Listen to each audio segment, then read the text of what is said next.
Eleanor clutched her worn carpetbag as the train lurched to a stop in Redemption Creek, Wyoming.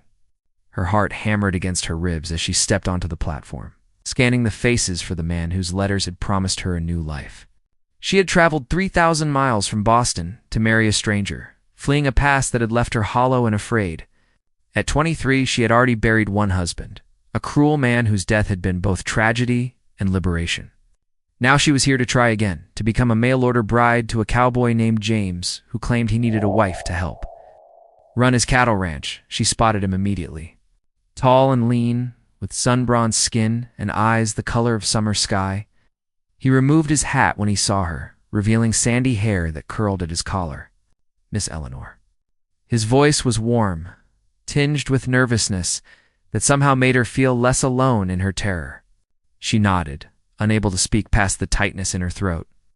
He reached for her bag and she flinched involuntarily. The movement was slight, but he noticed. Something shifted in his expression, an understanding that made her want to weep. "I don't bite," James said gently, then added with a crooked smile that softened his rugged features. "Unless you count the time I ate Ma's apple pie too fast and bit my own tongue." The unexpected humor caught her off guard. And despite everything, Eleanor felt her lips twitch. He didn't press further, simply gestured toward a wagon. "It's about an hour to the ranch. I brought blankets in case you get cold. And some of Ma's cooking. She's been fussing for days, wanting everything perfect for your arrival." The ride revealed a landscape so vast and open it made Eleanor's chest ache with possibility. James talked easily, never demanding she respond, telling stories about the ranch. His mother who lived in the main house, the horses he was training. He mentioned he had built a separate cabin for them, giving her space to adjust. When she finally found her voice, it came out barely above a whisper. "Why did you really send for me?" James was quiet for a long moment, the wagon wheels creaking beneath them. "I got tired of being alone," he admitted. "But more than that, I wanted someone to share this life with. Not someone to serve me or fear me, but a partner. Someone who might learn to see the beauty here like I do." He glanced at her, those blue eyes sincere. "My letters were honest. I'm not looking for perfection, Eleanor. I'm just hoping for companionship, maybe friendship. The rest, if it comes, will come in its own time."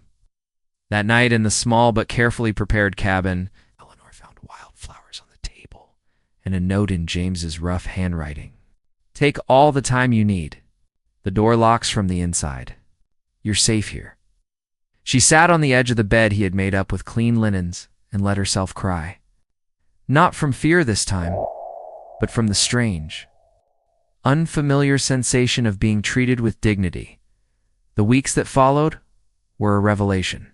James kept his distance, never pushing, always asking permission before entering her space. He taught her to ride, to read the weather in the mountains, to find joy in simple things like sunrise over the prairie. His mother, Martha, welcomed her without judgment, teaching her ranch skills, while sharing stories that made the work feel less like labor and more like belonging. 3 months after her arrival, Eleanor woke before dawn and found James already in the barn, tending a mare in full. She watched him work, his gentleness with the animal reflecting the patience he had shown her. When he noticed her, he smiled that crooked smile that now made her heart skip for entirely different reasons. "I'm not afraid anymore," she said softly. James set down his tools and crossed to her, stopping just close enough that she could choose to close the distance. "I'm glad," he whispered, "because I've been falling for you since the moment you stepped off that train." Lena reached for his hand, finally ready to claim the life she had never dared to hope for. With the man who had taught her that love could be patient, kind, and worth the risk,